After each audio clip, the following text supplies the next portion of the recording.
भाई हम बचपन से सुन रहे हैं अच्छी ग़िज़ा अच्छी ग़िज़ा। हमारे यहाँ आम कॉन्सेप्ट ये है कि अच्छी ग़िज़ा वो होती है जो बहुत महंगी होती है। अच्छी फूड हैबिट्स जो हैं वो क्या हो सकती हैं? रात का खाना सोने से कम 3 घंटे पहले खा लेना चाहिए। मुझे सबने बोला इतनी तुम कलेजी खाती हो तुम्हारा बेबी डल होगा, उसका कॉम्प्लेक्शन। अगर आयरन बढ़ाने से खून बनता है, वो खून तो रेड कलर का है ना, बिल्कुल। तो वो कैसे बच्चा काला कर सकता है? पंजीरी तो हमारे यहाँ इम्पोर्टेंट पार्ट है। अगर वो 3 टाइम वो पंजीरी खाई जाए और वो बड़े बड़े प्याले भर के खाई जाए तो फिर वो प्रॉब्लम गई। अनीला, तुम्हें पता है कि प्रेगनेंसी में कलेजी खाने से बेबी का कॉम्प्लेक्शन डल हो जाता है? ये तो कुछ भी नहीं है। तुम्हें पता है प्रेगनेंसी में नारियल पानी पीने से बच्चा बहुत गोरा पैदा होता है। अच्छा, तुम वो मक्खन वाला भी कुछ बता रही थी ना? Oh मक्खन से God. क्या होता है? मक्खन लगाने से तो मुझे लगता है कि बच्चा ही मक्खन में लिपटा हुआ पैदा होता होगा, उसके अलावा कुछ नहीं हो सकता भाई। ये तो बहुत कंफ्यूजन है भाई, इसको दूर होना चाहिए यार। लेकिन इसको दूर करेगा कौन? भाई, we have Dr. Itat Siddiqui here with us. Oh wow. She is a consultant nutritionist and she is here. अस्सलाम वालेकुम। वालेकुम अस्सलाम, कैसे हैं आप? अल्लाह का शुक्र। भाई हम बचपन से सुन रहे हैं अच्छी ग़िज़ा अच्छी ग़िज़ा। आज आप प्लीज़ बता दें कि अच्छी ग़िज़ा है क्या? हाँ, ये एक बहुत इम्पॉर्टेंट सवाल है आपका कि अच्छी ग़िज़ा क्या है। जो हमारे यहाँ आम कॉन्सेप्ट ये है कि अच्छी ग़िज़ा वो होती है जो बहुत महंगी होती है और जो बड़े-बड़े होटल्स में मिलती है या रेस्टोरेंट्स में मिलती है, वो अच्छी ग़िज़ा होती है। जबकि अच्छी ग़िज़ा वो होती है जिसमें तमाम ग़िज़ाई अज्जा मौजूद होते हैं, तमाम न्यूट्रिएंट्स मौजूद होते हैं और वो उसमें उस ग़िज़ा में तमाम जो ग्रुप हैं, ग्रोह हैं हमारे खाने-पीने की अशिया के, वो शामिल होते हैं। अब जो ये ग्रोह हैं उसमें हमारा सबसे जो अहम चीज़ है रोटी और चावल का ग्रुप है, जो हमारी आम पब्लिक खाती है और जो जिसमें तमाम अनाज शामिल होता है, चाहे वो गंदुम हो, चावल हो, जौ हो, मकई हो या उससे बनी हुई कोई भी अशिया हों। इसी तरह से उस दूसरा ग्रुप जो है वो दालों का, और जिसमें दालें, लोबिया, गोश्त, मुर्गी और मछली ये शामिल होती है, अंडा भी शामिल है उसमें। तीसरा ग्रुप होता है जिसमें सब्जियां शामिल हैं, फल शामिल हैं। चौथा ग्रुप जो है उसमें दूध और दही और उनसे बनी अशिया शामिल हैं। और पांचवें ग्रुप में जो है वो हम जिसमें चिकनाई वाली अशिया शामिल होती हैं, ये जिसमें तेल और घी शामिल होता है, उसमें मक्खन भी शामिल होता है। अच्छा, तो डॉक्टर साहिबा अभी आपने हमें इतने सारे फूड ग्रुप्स के बताए कि 5 हमारे पास फूड ग्रुप्स हैं। अब ये बताइएगा कि अच्छी फूड हैबिट्स जो हैं वो क्या हो सकती हैं? अच्छी ग़िज़ाई आदत ये होती है कि हम खाना वक्त पे खाएं और जो भी हम खाना खा रहे हैं उसको अपनी सही वक्त पे खाया जाए। जैसे मैं आपको एग्ज़ाम्पल ये दूंगी कि नाश्ते का टाइम जो है वो सुबह 9 बजे के बाद नाश्ते का टाइम ख़त्म हो जाता है और हम नाश्ता करते हैं 11 बजे। उसके बाद जैसे दोपहर का खाना है वो अपने टाइम पे होना चाहिए, जो उमूमन 12 से 2 बजे के दरमियान में हो जाए। लेकिन हमारे जो सारे खाने के टाइमिंग्स हैं अगर वो चेंज हो जाएंगे तो फिर वो हेल्दी फूड हैबिट्स में नहीं रहते। फिर तीसरा जो है रात का खाना सोने से कम 3 घंटे पहले खा लेना चाहिए और अक्सर हम ये करते हैं कि खाना खाते ही सो जाते हैं, थोड़ी सी देर के बाद सो जाते हैं। दूसरे जो अच्छी से जो ग़िज़ा है, जो हेल्दी फूड्स हैं, उसमें ये कि हमारे ग़िज़ा में जो तमाम ग्रुप्स जो जैसे मैंने अभी बताए उसमें से कुछ ना कुछ चीज़ें शामिल होनी चाहिए। तो यानी अगर हम अपनी ज़िंदगी में अच्छी फूड हैबिट्स अगर हम अपनाएं, तो अगर हम प्रेगनेंसी की तरफ कोई खातून जा रही है तो क्या मतलब उसका फ़ायदा होगा उसको, यानी वो उसी फूड हैबिट को कंटिन्यू करे? जो हेल्दी फूड हैबिट्स हैं उनको प्रेगनेंसी में इतना ज़्यादा प्रॉब्लम नहीं होता। सही। लेकिन मसला यही है कि हेल्दी फूड हैबिट्स आजकल लड़कियों की नहीं है, नहीं आजकल होते। ख़वातीन की नहीं है। गलत टाइमिंग पे खाना और कुछ खाना जो जिस वक्त खाना होता है, जैसे फॉर एग्ज़ाम्पल हमारे कुछ खाने ऐसे हैं हमारे पाकिस्तान और इंडिया पाकिस्तान के, जो सुबह नाश्ते में खाने के होते हैं और हम उसको रात को खाते हैं। फॉर एग्ज़ाम्पल निहारी, पाए, ये सुबह नाश्ते में खाने वाले फूड हैं जो हम रात को खाते हैं। ठीक है, तो इसी तरह से ये तमाम हैबिट्स हमारे अंदर मौजूद हैं। फिर हम फास्ट फूड बहुत ज़्यादा खाते हैं, बाहर का खाना बहुत ज़्यादा खाते हैं। तो अगर वो लोग जो कि हेल्दी फूड खाते हैं और घर का बना हुआ खाना खा रहे हैं और फूड ग्रुप्स का भी ख्याल रखते हैं और उनके खाने में तमाम ग़िज़ाई जो अशिया हैं वो शामिल होती हैं, वो थोड़ी-थोड़ी मकदार में ही होनी ज़रूरत होती है, बहुत सारा खाने की ज़रूरत नहीं होती। वो अगर शामिल होती हैं तो ऐसी ख़वातीन अगर कंसीव करती हैं तो उन्हें ज़्यादा प्रॉब्लम्स का सामना नहीं करना पड़ता। लेकिन प्रॉब्लम्स वहीं आती हैं जहाँ पे फूड हैबिट्स गलत होती हैं। तो जो मेरा मशवरा हमेशा यही होता है कि जब भी लड़कियां की शादी होने वाली होती है, तो जहाँ वो जहेज़ की तैयारी कर रही होती हैं, या वो माएँ जिनकी बेटियों की शादी हो रही है या बेटों की शादी हो रही है, तो जहाँ वो जहेज़ की तैयारी कर रहे हैं और बरी की तैयारी कर रहे हैं, वहाँ पे एक अच्छी ग़िज़ाई आदात का भी लड़कियों को के लिए होना ज़रूरी है। जो फर्स्ट ट्राइमेस्टर होता है, और मुझे ऐसा लगता है कि हर ट्राइमेस्टर की, चाहे फर्स्ट है, सेकंड है, थर्ड है, क्योंकि सिम्टम्स इतने अलग होते हैं, चैलेंजेस इतने अलग होते हैं, तो क्या इनके न्यूट्रिशनल रिक्वायरमेंट्स भी अलग-अलग होती हैं? बिल्कुल, न्यूट्रिशनल रिक्वायरमेंट्स में फ़र्क होता है। फर्स्ट ट्राइमेस्टर में न्यूट्रिशनल रिक्वायरमेंट में इतना ज़्यादा फ़र्क नहीं पड़ता अगर हम क्वांटिटी वाइज़ देखते हैं। लेकिन क्वालिटी वाइज़ उसको बेहतर होना होता है, और हर एक के सिम्पटम्स अलग होते हैं। हर प्रेगनेंसी दूसरे से मुख्तलिफ होती है, बिल्कुल। और हर एक के को जिन प्रॉब्लम्स को फेस करना पड़ता है वो डिफरेंट होते हैं। ठीक है? तो इसलिए उनके रिक्वायरमेंट्स भी डिफरेंट होते हैं। फर्स्ट ट्राइमेस्टर तो बल्कि स्टार्ट ही इंडाइजेशन से इंडाइजेशन से होती होता है। है, आपको एसिडिटी होती है, स्पेशली नौजिया बहुत ज़्यादा होता हाँ, है ऐसा लेडीज़ होता है में। क्योंकि हार्मोनल चेंजेस बॉडी में आ रही होती हैं, तो ऐसा हो रहा होता है। तो ऐसी सूरत में अगर फ़र्ज़ करें जो सिम्पटम्स आ रहे हैं, उसके मुताबिक अगर ग़िज़ा ली जाए, तो इसको कोप किया जा सकता है।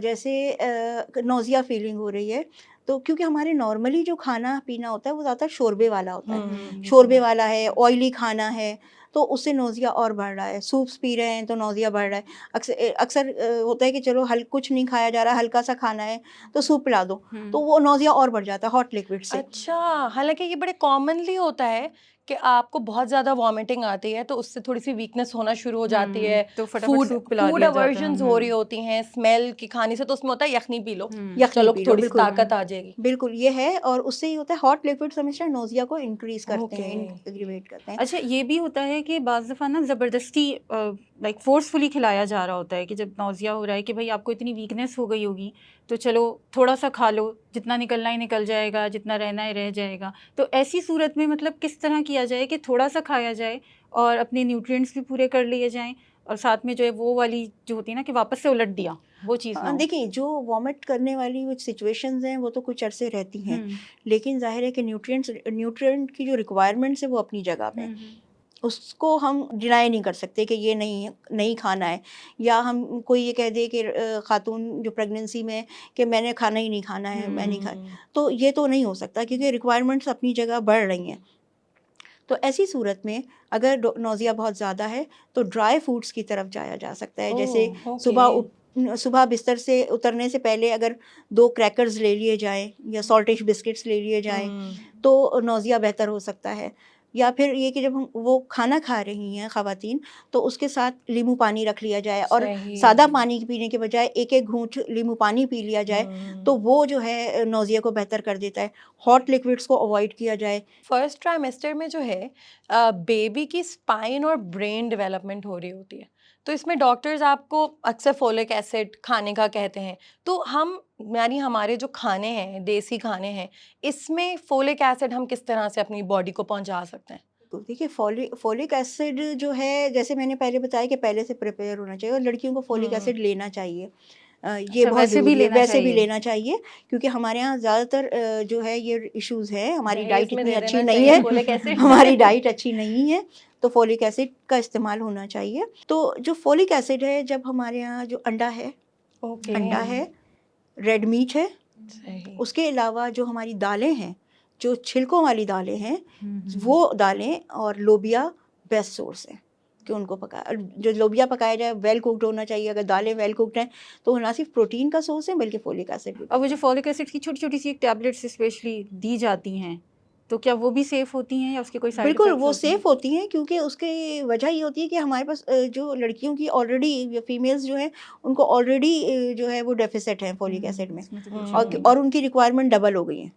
उन्हें अपने लिए भी चाहिए और उस बेबी के लिए भी चाहिए। अच्छा, फर्स्ट ट्राइमेस्टर मुझे ऐसा लगता है कि कंपैरेटिवली ज़्यादा डिफ़िकल्ट हो जाता है, और सेकंड ट्राइमेस्टर में अगर मैं अपने एक्सपीरियंस की बात करूँ तो स्किन ग्लो भी बड़ा अच्छा होता है, और एक और बड़े मज़े की चीज़ होती है फूड क्रेविंग्स। बहुत शदीद। अजीब-सी चीज़ें खाने का दिल चाह रहा होता है। मेरे साथ ऐसा होता था कि स्पेगेटी को मैं फ्रिज में रखूँ और फिर वो ठंडी-ठंडी खाऊँ। हाँ, लिटरली ऐसा होता है। बाज़ दफ़ा तो बल्कि ऐसा होता है कि मुझे होता था कि मैं फ्रिज से बर्फ़ निकाल के, फ्रीज़र से बर्फ़ अच्छा, आप बर्फ़ निकाल के खाओ। तो ये इसका अजीब-अजीब सी क्या हमारी चीज़ें हैं। बॉडी हमें कुछ बताने की कोशिश कर रही होती है? ये बेसिकली जो बॉडी में जो चेंजेस आ रही होती हैं जो हमारी प्रेग्नेंट वुमेन्स की, उसकी वजह से थोड़ा सा ऐसा होता है। और हर एक की हर फीमेल जो है वो दूसरे से मुख्तलिफ होती है। कुछ लोगों को कुछ अचार खाने को दिल चाह रहा है और किसी को, हुँ। तो ये अलग अलग है। इसका डायरेक्टली कोई ऐसा नहीं है, साइंटिफिक रूल नहीं है कि जी ये इस वजह से होता है कि जैसे कुछ लोगों का होता है कि जी अगर ये खाने को दिल चाह रहा है तो बेटा पैदा होगा, और ये खाने को दिल चाह रहा है तो हाँ, ये बेटा। भी बहुत तो होता है। ऐसा कुछ नहीं है। हाँ, कोई साइन, लेकिन ये कि ये ज़रूर है कि ये पर्सन टू पर्सन वेरी करता है। सही। और किसी को मीठा बहुत, जिसने सारी ज़िंदगी मीठा नहीं खाया होता और वो उन दिनों में बहुत मीठा खा रहे होते हैं। हाँ, बिल्कुल तो वो बात ये है। सिर्फ़ एक चेंजेज़ हैं जो साइकोलॉजिकल भी कह सकते हैं, जो मेटाबॉलिज़्म में जो चेंजेज़ आ रही हैं उसके इफ़ेक्ट भी हो सकते हैं। और मैं अब सोच रही होती हूँ कि उसको मैं जो इतनी भूख लग रही थी और मेरी एपेटाइट इतनी बढ़ गई थी, तो मैं ऐसी चीज़ें खा सकती थी जिन चीज़ों की डेफिशिएंसीज़ अक्सर प्रेगनेंसी में हो जाती हैं।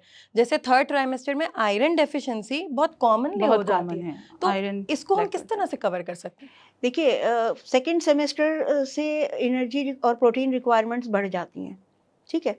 क्योंकि बेबी की ग्रोथ हो रही है, उसके अलावा जो फ्लूइड है उसके वॉल्यूम बढ़ रहा होता है, उसके लिए कैलोरीज़ और प्रोटीन की ज़रूरत होती है। हुँ। तो ये सारी जो कैलोरीज़ और प्रोटीन की रिक्वायरमेंट्स होती हैं वो जो ट्राइमेस्टर है उससे बढ़ना शुरू हो जाती हैं। तो 300 to 400 calories according to okay. जो प्रेग्नेंट वुमेन्स है उसके हाइट और वेट, और जो बिफ़ोर प्रेगनेंसी जो उसका वेट था अकॉर्डिंग, उसके हिसाब से उसे रिकमेंड किया जा सकता है कि अगर कोई अंडर वेट खातून है तो उसको हम 500 कैलोरीज़ भी रिकमेंड कर सकते हैं, लेकिन कोई ओबीस है तो उसे हो सकता है 200 कैलोरीज़ ही चाहिए इनफ। जो नॉर्मल वेट की ख़वातीन हैं उनको जो है वो 3 टू 400 कैलोरीज़ इनफ होती हैं। अच्छा, मेरा सवाल ये था कि ये जैसे भी आपने कहा कि इतनी कैलोरीज़ चाहिए हों या इतनी कैलोरीज़ चाहिए हों, तो ये कैसे डिसाइड करेंगे कि मतलब क्या हम किस तरीके से जो है वो न्यूट्रिशल वैल्यूज़ को डिवाइड करें कि एक माँ को इतना मीट, इतनी दाल, इतना रोटी, ये सब चीज़ें खानी है, इसको हम कैसे वो करेंगे? बिल्कुल, देखिए इसके लिए तो सबसे बेहतर ये है कि अब किसी भी न्यूट्रिशनिस्ट के साथ या डाइटिशियन के साथ कंसल्ट किया जाए और उनसे प्रॉपरली अपनी डाइट को डिस्कस किया जाए, ठीक है? लेकिन एक नॉर्मली अगर हम देखते हैं कि हर बंदे की पहुंच नहीं है, हर फीमेल पहुंच नहीं सकती है, बहुत सारे रीजंस हो सकते हैं, ठीक है? हो सकता है न्यूट्रिशनिस्ट ही अवेलेबल ना हो। तो सही। ऐसी सूरत में होना ये चाहिए कि जो जैसे हर खाना, जैसे मैंने आपको बताया, जैसे फ्रूट्स हैं या दालें हैं या अनाज है, उस हर ग्रुप की थोड़ी-थोड़ी मिक़दार लाज़मी शामिल होनी चाहिए। सही, क्या सही। कुछ ऐसे इम्पोर्टेंट मिनरल्स या सप्लीमेंट्स हैं प्रेगनेंसी के लिए कि जिनकी डेफिशिएंसीज के बहुत चांसेस हैं? जैसे भी आपने बोला कि बेबी को सब कुछ चाहिए, तो वो तो ले रहा है अपने जो उसकी रिक्वायरमेंट है वो मदर की बॉडी से तो वो लेगा। तो ऐसे क्या हमारे पास कोई यानी फिंगर टिप्स पे कुछ चीज़ें हैं कि ये न्यूट्रिशन तो आपने लाजमी ऐड करनी है? कैल्शियम की जो होती है डेफ़िशिएंसी, उसका रीज़न यही होता है कि नॉर्मली ख़वातीन दूध नहीं पी रही होती हैं या वो दही नहीं खा रही होती हैं। फिर वो कार्बोनेटेड बेवरेजेस का इस्तेमाल ज़्यादा कर रही होती हैं, ठीक है? तो ऐसी सूरत में कोशिश ये होनी चाहिए कि कम से कम 2 ग्लासेस दूध के, या दूध से बनी हुई कोई भी अशिया, जिसमें दही भी हो सकता है, उसमें आइसक्रीम भी हो सकती है, ओह! उसमें कोई मीठा भी हो सकता है, ये मज़े लेकिन की वो बात दूध से हुई। बना हुआ अब तो सब चीज़ हो, खाएँगे आइसक्रीम। आइसक्रीम। तो वो उसको उसमें शामिल किया जा सकता है। वजह उसकी ये है कि बच्चे की हड्डियों के लिए, उसकी दाँतों के बनने के लिए, उसका पूरा स्ट्रक्चर बनने के लिए जो कैल्शियम रिक्वायरमेंट चाहिए, वो बच्चा माँ से ले रहा है। अगर माँ की इनटेक प्रॉपर नहीं है, तो वो माँ के रिज़र्व्स इस्तेमाल करेगा। कुछ चीज़ें ऐसी हैं जैसे मेरी डॉक्टर ने मुझे ये बोला था कि आयरन कम हो गया है तो पालक खाओ। अब मुझे पालक वैसे पसंद है लकीली तो मैंने तो खाई, लेकिन मैं फिर भी आयरन डेफिशिएंट हो गई थी। ये बिल्कुल सही बात है कि पालक में आयरन बहुत ज़्यादा होता है, सही। लेकिन पालक, ये दूसरी हमारी बैड लक ये है कि आयरन जो है पालक का, वो एब्ज़ॉर्ब नहीं होता बॉडी में, इसलिए कि वो हाई अच्छा, फाइबर होता है। अच्छा, अच्छा, अच्छा। तो ओके। अगर पालक खाना है तो उसको साथ एक लिमिटेड क्वांटिटी में लिया जा सकता है, लेकिन सिर्फ पालक खाने से, या बहुत सारे फ्रूट्स ऐसे होते हैं जो कहते हैं कि सेब खा लो आयरन बढ़ हाँ, जाएगा, आयरन हो जाएगा। चीकू खा लो, ऐसा नहीं होता। वजह उसकी ये है कि आयरन सिर्फ गोश्त के ज़रिए जो हम चीज़ें खाते हैं, जो लाल गोश्त रेड होता है, मीट, रेड हाँ। मीट होता है, कलेजी। कलेजी बहुत रिकमेंड कलेजी करते भी हैं। रेकमेंड की जाती है, लेकिन कलेजी का एक ड्रॉबैक ये है, कलेजी को बड़े लिमिटेड अमाउंट में लिया जा सकता है क्योंकि वो रिच सोर्स है विटामिन ए का, और वो विटामिन फिर वो कॉम्प्लिकेशंस हो जाती हैं उसकी वजह से, तो उसको बहुत कंट्रोल क्वांटिटी में लेने की ज़रूरत होती है। अच्छा ज़ैनब, तुम्हें आयरन की डेफिशिएंसी हुई थी, तो फिर आयरन के सप्लीमेंट्स भी लगे होंगे मुझे मोस्टली लगता है। सप्लीमेंट्स भी लगे थे। हम्म। एक तो ओरल टैबलेट्स जो होती हैं वो भी खाई थी, फिर इतनी कम हो गई थी, मतलब हीमोग्लोबिन भी इतना कम हो गया था कि फिर आईवी ड्रिप लगवाने के लिए जाना ओह, पड़ता वो तो था। बहुत ही तकलीफ दे भी होती है। फिर बहुत ये बताओ कि तकलीफ। फिर बच्चा कैसा हुआ? लोग कहते हैं कि उससे भी बच्चे का कॉम्प्लेक्शन डार्क हो जाता अच्छा, है। उससे भी कहते हैं, लेकिन अभी हम कलेजी की भी बात कर रहे थे तो मुझे सबने बोला इतनी तुम कलेजी खाती हो तुम्हारा बेबी जो है वो डल होगा, उसका कॉम्प्लेक्शन। इसमें कितनी कितनी सच्चाई है? सच्चाई नहीं, है? ये क्यों है क्या ऐसी है? ये सिर्फ बातें? मिथ है, नथिंग। ओके। ऐसा नहीं है। हाँ, ये है कि जो सप्लीमेंट देने पड़ते हैं, वो जाहिर है कि एक ऐसा लेवल आता है हीमोग्लोबिन का कि जब आपको डाइट से रिकवर नहीं कर सकते हो। डाइट टाइम टेकिंग है, ठीक है, ये और तो आपको है। फौरी तौर पे उसका बढ़ाना है, तो उसका वाहिद हल यही होता है कि उसकी ट्रांसफ्यूजन ही होती हैं या इंजेक्शंस लग रहे हैं, टैबलेट्स भी काम नहीं कर रही होती हैं, उसको भी एक टाइम चाहिए होता है, तो फिर बिल्कुल। उसको आईवी के थ्रू ही दिया जाता है।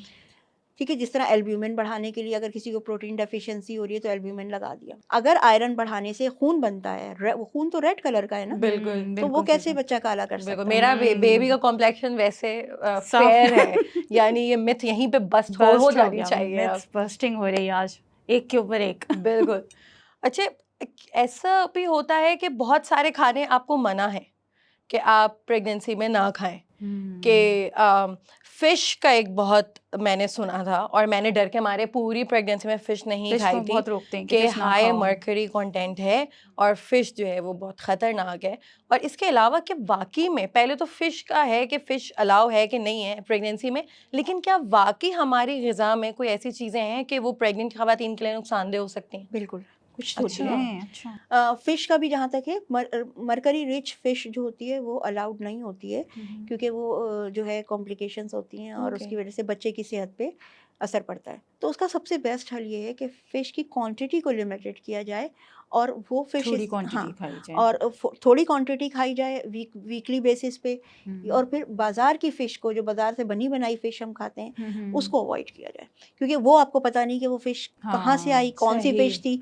वो कह तो रहे हैं कि ये पॉम्फ्रे है या कोई और है, सही। लेकिन वो पता नहीं कि वो क्या है। देसी खानों में कोई इस तरह की चीज़ है कि देसी ये खाने से ये हो जाता है, इसके नहीं, खाने से अब ये हो ये जाता कि है? अंडा है, अंडा जो कच्चा पका अंडा होता है ना, जो हाफ फ्राइड एग कहते हैं, उसे उसे नहीं लेना चाहिए, क्योंकि अक्सर अच्छा। सैल्मोनेला इन्फेक्शंस होने के खतरात होते हैं। ओके। तो बेहतर तो कि खाना जो है, वो अंडा जो है वो प्रॉपरली कुक्ड हो, बहुत ज़्यादा ओवर कुक ना हो, लेकिन प्रॉपरली कुक्ड होना चाहिए। इसी तरह दूध जो है वो बगैर बॉईल किया हुआ नहीं लेना चाहिए, हाँ, वो तो कच्चा बिल्कुल दूध इस्तेमाल नहीं करना चाहिए। अच्छा, एक ये भी होता है कि आप दूध में जो है या चाय में या इस तरह से कि वो मक्खन डाल के जो है वो आप पिए। तुमने सुनी है ये वाली चीज़ कि वो मक्खन डाल के आप पिएंगे तो काफ़ी आपको जो है वो आगे चल के जो है वो ईज़ होगा, तो क्या जी, ये वाकई ये में? पहले जब किसी ज़माने में मक्खन दिया जाता था और घी खिलाया जाता था, तो उस ज़माने में औरतें काम भी बहुत किया करती थी। इसमें तो कोई वो शक नहीं। चक्की भी चलाती थी, मसाले भी सिल पे पीसा करती थी, घर के तमाम काम किया करती थी, वो सारे एक्टिव होती थी। आज अगर ख़वातीन पूरे घर के काम कर भी रही हैं, तो वो मशीनों के साथ कर रही होती हैं, सही।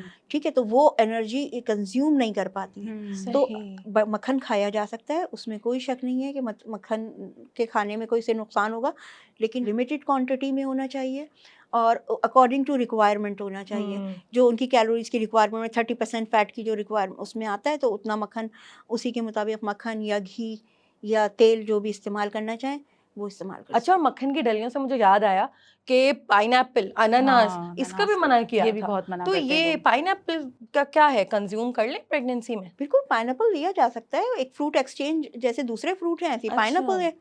लेकिन कोई भी फ्रूट भी अगर हम एक्सेस लेंगे, या प्रेगनेंसी में एक्सेस फ्रूट लिया जाएगा कोई भी, तो उसके साइड इफ़ेक्ट्स तो आएँगे, और ख़ुसूसन लोग पाइनएप्पल के जूसेस ज़्यादा पीते हैं, तो हम ये तो है। ठीक है?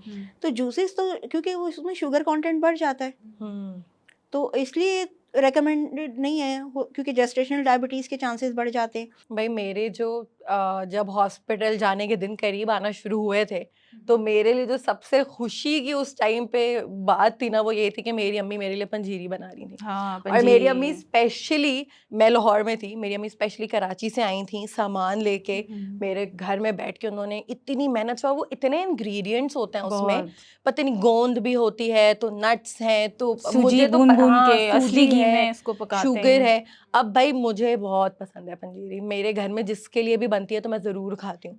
लेकिन अब अगर मैं बहुत ही सोचूं टेस्टी है। कि शुगर भी है, फैट कंटेंट भी है, कार्बोहाइड्रेट्स भी हैं, और कोलेस्ट्रॉल लेवल भी होगा, तो पंजीरी तो हमारे यहाँ एक इम्पॉर्टेंट पार्ट है प्रेग्नेंट खवातीन की और चाइल्ड बर्थ हाँ। के बाद खाने में। तो ये इसकी वाकई में इतनी न्यूट्रिशनल वैल्यू है? बिल्कुल न्यूट्रिशनल वैल्यूज़ तो मौजूद है पंजीरी ओके। में, ठीक है। उसमें वो रिच सोर्स है कैलोरीज का, प्रोटीन का, कार्ब्स का, रिच सोर्स है, न्यूट्रिएंट्स उसमें तमाम मौजूद है। बात सारी ये है कि उसकी क्वांटिटी कितनी खाई जा रही है। हाँ, छोटी कम मिकदार में, कुछ tablespoon, 2 to 3 tablespoon, 2 से 3 चमचे खा लिए, या एक छोटी सी कटोरी में कुछ खा लिया, वो तो ठीक है। लेकिन अगर वो 3 टाइम वो पंजीरी खाई जाए और वो बड़े-बड़े प्याले भर के खाई जाए, हाँ, तो फिर तो फिर तो वो फिर वो प्रॉब्लम सही नहीं है मतलब वो तो वाकई फिर में। शायद आपको डायबिटीज की तरफ भी लेकर चली हाँ, जाएगी। बिल्कुल, कैलोरीज भी हाई हो डायबिटीज़ जाएंगी, सब डायबिटीज़ चीज़ें भी हो हो जाएंगी। सकती है, कोलेस्ट्रॉल के इफेक्ट, ब्लड प्रेशर हाई हो सकता है, कुछ भी हो यानी अगर सकता हम है। खाने की क्वांटिटीज़ का ख्याल नहीं रखें तो कितनी कॉम्प्लिकेशंस हो जाती हैं। अब अगर ये हो जाए, यानी डायबिटीज़ हो गया आपको प्रेगनेंसी में, और ब्लड प्रेशर भी आपका ठीक नहीं है, एक जो चीज़ बहुत मुश्किल है ना ज़िंदगी में, वो होता है परहेज़। अब यहाँ पे कॉम्प्लिकेटेड बात ये है कि बेबी की हेल्थ के लिए, आपकी हेल्थ के लिए आपको खाना भी है, और आपको ये सारे मसले भी हो रहे हैं, शुगर और बीपी। इसमें बंदा क्या करे? देखिए, जेस्टेशनल डायबिटीज़ में सब कुछ खा सकते हैं, सिंपल सा परहेज़ है, बहुत सिंपल सा परहेज़ है कि मीठा, चीनी और गुड़ से बनी हुई तमाम चीज़ों को अवॉइड कर देना और जूसेस को अवॉइड कर देना। बाकी तो सब कुछ खाया जा सकता है। उसकी जो क्वांटिटी है उसकी, उसके लिए किसी न्यूट्रिशनिस्ट से या किसी डाइटिशियन के साथ कंसल्ट कर लिया जाए तो बेहतर है। अदरवाइज़ ये कि कार्बोहाइड्रेट जो निशास्ते वाली चीज़ें हैं, जिसमें रोटी भी है, चावल भी है, ब्रेड भी है, पास्ता भी है, इन तमाम चीज़ों की क्वांटिटी बंद नहीं की जा सकती। सही। जो प्रेगनेंसी है उसमें ये बंद नहीं किया जा सकता। हाँ, उसको कॉम्प्लेक्स फॉर्म में लिया जा तो सकता कॉम्प्लेक्स फॉर्म मतलब किस तरह है। से मतलब होगी? ये कि मैदे की बनी हुई चीज़ें ना ली जाएँ, सही। होल व्हीट लिया जाए, या मल्टीग्रेन ब्रेड ली जाए, मल्टीग्रेन चपाती भी बनाई जा सकती है आटे की। या फिर ये कि आलू जो है अगर खाया जा रहा है तो आलू मिक्स सब्ज़ी के साथ खा लिया जाए, बजाय अलग आलू के चिप्स खाने के या आलू का भरता खाने के। अच्छा, हमने पंजीरी में शुगर की और मीठी और आइसक्रीम सारी बातें कर दी, हम नमक को भूल गए, नमक मेन की बात नहीं की। Ingredient of food. तो ब्लड प्रेशर के लिए तो चीनी का भी एक रोल है, लेकिन नमक का तो बहुत इंपॉर्टेंट रोल है। एक तो ये नॉर्मल खाने में जायका नहीं आता नमक के बगैर बिल्कुल। ना, तो खाने नमक के बगैर खाना नहीं खाते हैं। एक नॉर्मल क्वांटिटी में ऐसा इतना नमक हमारे खाने में होना चाहिए जिसमें नमक का जायका बहुत तेज़ हमें ज़बान पे महसूस ना हो। क्योंकि एक आम पर्सन को हम ये कहें कि 2 ग्राम सॉल्ट खानी है या सोडियम लेना है या 1 ग्राम सोडियम लेना है, उसे नहीं समझ आएगी कि क्या चीज़ है। बिल्कुल। लेकिन ये ज़रूर समझ में आएगा कि खाना जब वो ले रहा है, क्योंकि हो सकता है कि जब मैं खाना खा रही हूँ तो मुझे थोड़ा-सा नमक तेज़ महसूस हो रहा है, लेकिन जब आप खाना खा रही हैं तो आपको वो नमक कम महसूस हो रहा है। ठीक है? तो ये एक बंदे से तो हमें हमेशा खाना में नमक इतना हो कि जो हमें हमारी ज़बान पे कम महसूस होना चाहिए वो नमक। एक बड़ा आजकल है हिमालयन सॉल्ट, जो पिंक सॉल्ट है वो, तो मतलब क्या वो भी इतना बेनिफिशियल है और हमें उसकी तरफ जाना चाहिए वाइट सॉल्ट की जगह? हिमालयन सॉल्ट बेसिकली वो रिफाइंड नहीं होता है ज़्यादातर, ओके। लेकिन सॉल्ट कोई भी लिया जाए तो सोडियम की कंटेंट तो सेम मिलती है। ठीक है, ठीक है, मतलब कोई फ़र्क नहीं फ़र्क है, नहीं है। कोई जिस फ़र्क तरह नहीं व्हाइट है। शुगर और ब्राउन शुगर में लोगों को कॉन्सेप्ट है कि जी बहुत ज़्यादा फ़र्क है, ऐसा कोई फ़र्क नहीं है। ओके। ओके। व्हाइट ब्रेड में और ब्राउन ब्रेड में कोई फ़र्क इतना बड़ा नहीं है कैलोरीज़ वाइज़। सेम जो है वो नमक का भी है सॉल्ट कि का आप भी। समुद्री नमक हो या पहाड़ी नमक हो या काला नमक हो, इन सब की जो क्वांटिटी है इसको कंट्रोल में ही इस्तेमाल होना चाहिए। एक जो चीज़ है जो कि हम बिल्कुल इग्नोर नहीं कर सकते प्रेगनेंसी से रिलेटेड, वो ये है कि वेट गेन आपका होता है। अब एक चीज़ है, और आई एम श्योर कि बहुत सारी ख़वातीन जो प्रेगनेंसी एक्सपीरियंस कर चुकी हैं वो एग्री करेंगी कि आपका ना एक मेंटल स्टेट बन जाती है, आपको होता है वेट तो अब मेरा बढ़ ही रहा है क्योंकि वो तो बढ़ना ही है, तो अब मैं सब कुछ खा लूँ। सब कुछ यानी उनको ऐसा फील हो रहा होता है, मुझे भी ऐसा ही फील होता था कि बस अब खाते जाओ, वेट तो बढ़ना ही है, तो क्या फ़ायदा कंट्रोल करने का। और मज़े की बात ये कि आपकी ईटिंग हैबिट्स ऐसी हो चुकी होती हैं ड्यूरिंग प्रेगनेंसी कि आप उसके बाद भी फिर उसको ना कंट्रोल नहीं कर पा रहे होते। बिल्कुल। लाइक आपको ये होता है कि अभी भी बस खाते जाओ वाली सूरत हाल चल रही होती है। अच्छा, प्रेगनेंसी में हमारे यहाँ जो ये कॉन्सेप्ट है कि वेट बढ़ता है और वेट बढ़ना अच्छी बात है, मसला ये है कि किसका कितना वेट बढ़ना चाहिए, ये अहम है। ठीक है, मेजर 3 पॉइंट। फीमेल्स हैं, 3 प्रेग्नेंट हैं, एक अंडर वेट है, एक नॉर्मल वेट के साथ है और एक ओवर वेट है। तीनों का वेट गेन डिफरेंट होगा। जो अंडर वेट है उसका वेट 14 किलो तक बढ़ सकता है, 16 किलो तक भी बढ़ सकता है। लेकिन वो जो नॉर्मल वेट के साथ है उसका 10-11 किलो या 12 किलो भी बढ़ गया तो ठीक है, कोई इससे ज़्यादा बढ़ाने की ज़रूरत नहीं है। ओबीस जो ख़वातीन है, जो ओवरवेट है, उनका 7 केजी से ज़्यादा नहीं जाना चाहिए। ऑलरेडी वो 120 किलो पे मौजूद हैं फ़र्ज़ करें, या 100 किलो पे मौजूद हैं अकॉर्डिंग टू हाइट, या 80 पे मौजूद हैं उनके हिसाब से जो ओवरवेट फैक्टर में आ रहा है, और वो उसके ऊपर 14, 15, 16 किलो अगर बढ़ा दें तो जाहिर है कि ब्लड प्रेशर, पोस्ट डिलीवरी जो कॉम्प्लिकेशंस हैं वो बढ़ जाएंगी, डायबिटीज़ होने के भी चांसेस बढ़ जाते हैं। अब सी सेक्शन की अलग है, यानी सी सेक्शन हुआ है तो अलग आपको डाइट, क्योंकि आपके स्टिचेस हैं उनकी हीलिंग है। अगर दूसरी डिलीवरी है, नॉर्मल डिलीवरी है, तो उसके अलग हैं। तो ये वाली यहाँ पे डाइट का कितना इम्पोर्टेंट रोल है? बिल्कुल, देखिए जब सी सेक्शन होता है तो सर्जरी का फैक्टर लग जाता है, तो जाहिर है कि कैलोरीज रिक्वायरमेंट थोड़ी सी बढ़ जाती है, प्रोटीन रिक्वायरमेंट भी बढ़ती है। नॉर्मल प्रेग्नेंट जो डिलीवरीज़ हैं उसमें पोस्ट डिलीवरी जो है वो 500 से 600 की कैलोरीज और जो है रिक्वायरमेंट बनती है। लेकिन जब आप सर्जरी भी हुई है तो थोड़े दिन सर्जरी का भी फैक्टर इन्वॉल्व होता है, तो 700-800 कैलोरीज हो सकती हैं पर डे के हिसाब से थोड़ी। लेकिन ये बहुत लॉन्ग टर्म नहीं चलता ये सिलसिला।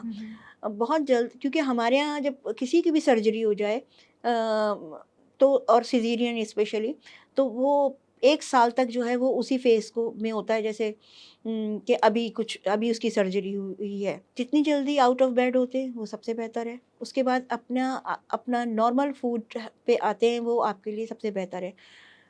पोस्ट सिजेरियन हर वो खाना खाया जा सकता है जो आसानी से चबा सके, निगल सके और हज़म कर सकें। अच्छा। कोई ऐसी रिस्ट्रिक्शंस नहीं होती कि ये ना दिया जाए। लेकिन होता ये है कि यूजुअली इतना शदीद परहेज़ कराया जाता है कि मिर्च नहीं खाओ और हल्दी नहीं खाओ, दूध नहीं पियो कि उससे आपके स्टिचेस पक जाएंगे। ये तक होता है।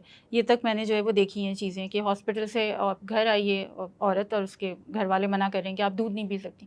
तो ये मज़ीद डेफिशिएंसीज़ नहीं बढ़ा रहा है इस तरह नहीं, से? देखिए दूध का जो ताल्लुक़ है वो दूध में प्रोटीन है, कैल्शियम है, और उससे कोई भी कहना चाहिए कि स्टिचेस में कोई फ़र्क नहीं पड़ता। सही। अगर स्टिचेस ख़राब होते हैं तो हाइजीनिक कंडीशंस की वजह से। हाइजीन कंडीशंस कैसी हैं, या उसके जो स्टिचेस लगाए गए वो इंस्ट्रूमेंट्स कैसे हैं, किस पे डिपेंड करता है। और पोस्ट सर्जरी जो है वो उस ज़ख़म की, उन स्टिचेस की किस तरह से केयर की गई है, ये सबसे अहम है। अच्छा, मुश्किलात के मरहले तो बहुत सारे आते हैं इस पूरे प्रोसेस में।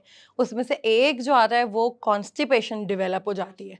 चाइल्ड बर्थ के बाद भी, प्रेगनेंसी में भी रहती है थ्रू आउट अक्सर ख़वातीन को, और चाइल्ड बर्थ के बाद भी हो जाती है। अच्छा, हम लोग तो सबसे पहले रिज़ॉर्ट करते हैं कि भई मेडिसिन तो ले ही रहे हैं, लेकिन साथ में हम और ऐसा क्या लें कि खाने में, न्यूट्रिशन में ऐसा हम क्या लें कि इससे हमारे ये वाले मसले भी सॉल्व हों? देखिए, फ्लूइड्स को बढ़ाना है। ओके। पानी की शक्ल में हो सकता है, यखनी की शक्ल में हो सकता है, दूसरे सूप्स लिए जा सकते हैं, लेकिन श्रिम्प सूप ना लिया जाए, ओके। ठीक है, क्योंकि फिर वो सी फूड पे आ गया।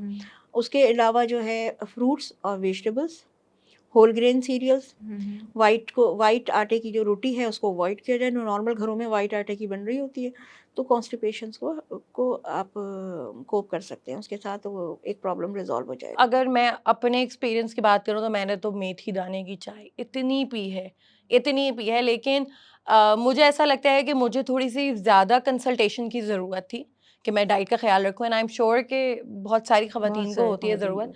कौन सी चीज़ें हैं जो कि एक लैक्टेटिंग मदर को डेफिनेटली लेनी चाहिए?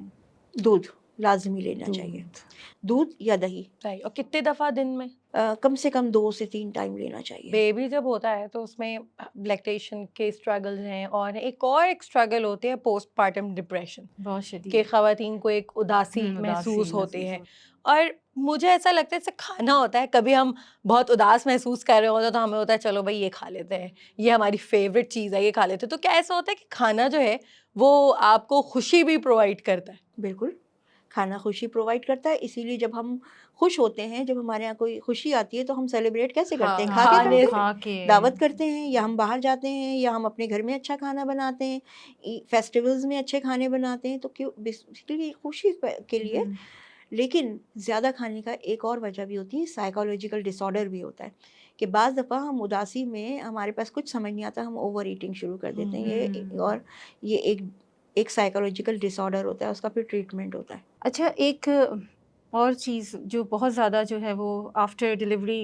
लेडीज़ फेस करती हैं, वो ये होती है कि हेयर फॉल बहुत ज़्यादा होता है। स्किन जो है वो रिंकल्स आने शुरू हो जाते हैं, अजीब सी नहीं पैची पैची सी स्किन है, मतलब सारी चीज़ें जैसे कुछ मुरझा गया हो ना। तो इन चीज़ों को ओवरकम करने के लिए कोई स्पेशल न्यूट्रिशंस या कोई स्पेशल सप्लीमेंट्स जो लें औरतें? नहीं, किसी भी स्पेशल सप्लीमेंट की ज़रूरत नहीं है। अगर फीमेल्स, जितनी भी प्रेग्नेंट फीमेल्स हैं, वो अपनी फूड हेल्दी फूड हैबिट्स रखती हैं, प्रॉपर कैलोरीज ले रही हैं, और अपनी सोने का टाइमिंग्स प्रॉपर रख रहे हैं। पोस्ट लेबर जो है ये मुश्किल होता है बच्चे के साथ, लेकिन इसमें फिर घर वालों का एक रोल आता है कि किस तरह वो मदर को फैसिलिटेट करते हैं और किस तरह उनकी नींद पूरी होती है ना, तो ये इसमें घर वालों का रोल आता है। अच्छा, एक है कि नींद में से उठ के खाना, एक ये है कि मतलब सो ही नहीं पा रहे, बच्चा छोटा है, तंग कर रहा है, पूरी पूरी रात जाग रहे हैं, और बाज़ दफ़ा तो ऐसा होता है कि हम इतना जागते हैं कि फिर वो इंसोम्निया का शिकार हो जाते हैं। तो ऐसी सूरत में क्या कोई ऐसी फूड है जो हमें एक वेल स्लीप में, मतलब माओं को भी एक वेल स्लीप में, एक हेल्दी स्लीप में जो है वो मदद कर सके? बिल्कुल, हॉट मिल्क बहुत हेल्प करता है कि गर्म अच्छा। दूध पी लिया जाए। देखिए, बहुत 2-3 फैक्टर होते हैं। ये कि एक अच्छी आप हॉट वाटर बाथ लिया जा सकता है, गर्म पानी से नहा लिया जाए, फिर कपड़े नरम पहने जाएँ। बहुत इस तरह के ना हो कि जो अनईज़ी हो। सबसे बड़ी बात है, जो जिस माहौल में आप रह रहे हैं वो कंफर्टेबल हो। यानी अगर मदर सोना चाह रही है लेकिन अतराफ में बहुत शोर है, हाँ, तो फिर वो कैसे सोएगी? क्योंकि बहुत कम लोग होते हैं जो शोर में भी सो जाते हैं। अक्सर लोगों को ये होता है कि बिल्कुल सन्नाटा हो, खामोशी हो, कामनेस तो फिर चाहिए वो सो होती रहे है, होते हैं। बेशक। तो ये चीज़ें हैं। फिर माँ के ज़हन में एक चीज़ ये होती है कि अगर मैं सो गई तो बच्चे को कौन देखेगा? मतलब सपोर्ट सिस्टम हो तो बहुत अच्छी बात है, और साथ साथ अगर आप खुद भी माइंडफुल हैं और आप अपना ध्यान भी कर रहे हैं, यानी आपके इन्वायरमेंट में भी लोग आपका ध्यान करें, आप भी अपना ध्यान रखें, तो मेरे ख्याल से एक बड़ा अच्छा कॉम्बिनेशन है ये। तो बिल्कुल, मेरा तो मशवरा यही होता है सब ख़वातीन के लिए जो जिन्होंने कंसीव किया, जो किसी भी ट्राइमेस्टर में मौजूद हैं या पोस्ट डिलीवर हैं, कि क्वांटिटी पे नहीं, क्वालिटी पे करें, और थोड़ी सी क्वांटिटी बढ़ाने से उनकी ग़िज़ाई ज़रूरियात बेहतर हो सकती हैं। अगर उनकी क्वालिटी ऑफ फूड बेहतर है तो उनको तमाम न्यूट्रिशन मिलेगी। तो फोकस ये होना चाहिए कि अच्छा खाना है, बहुत सारा नहीं खाना है, 2 लोगों का नहीं खाना है। खाना एक ही के लिए है, लेकिन उसमें थोड़ा-सा इज़ाफ़ा उनकी सेहत को बेहतर कर सकता है। ज़बरदस्त। बस इसी बात पे मेरे ख्याल से इस कॉन्वर्सेशन को रैप करना चाहिए। Thank you so Excellent much doctor information. इतरत फॉर कमिंग। मेरे इतने सारे कॉन्सेप्ट्स ठीक हो गए हैं और इतनी बिल्कुल, सारी कंफ्यूजन बहुत। भी दूर हो गई है। और कितने मिथ्स दूर हुए हैं हमारे। बिल्कुल भाई, खाना प्रेगनेंसी में एक ह्यूज सोर्स ऑफ कंफर्ट भी है और न्यूट्रिशन भी है। यही अगर माइंडफुली खाएं तो फ़ायदा है, और माइंडलेसली खाएं तो नुकसान भी है। आप कैसा रिलेशनशिप रखना चाहते हैं अपने खाने के साथ, हेल्दी या अनहेल्दी? हमें कमेंट्स में ज़रूर बताएं, अपना एक्सपीरियंस भी शेयर करें, अपने सवालात भी पूछें। टीम मॉमकास्ट आपके कमेंट्स का ज़रूर रिप्लाई करेगी। Like and subscribe. अल्लाह हाफ़िज़।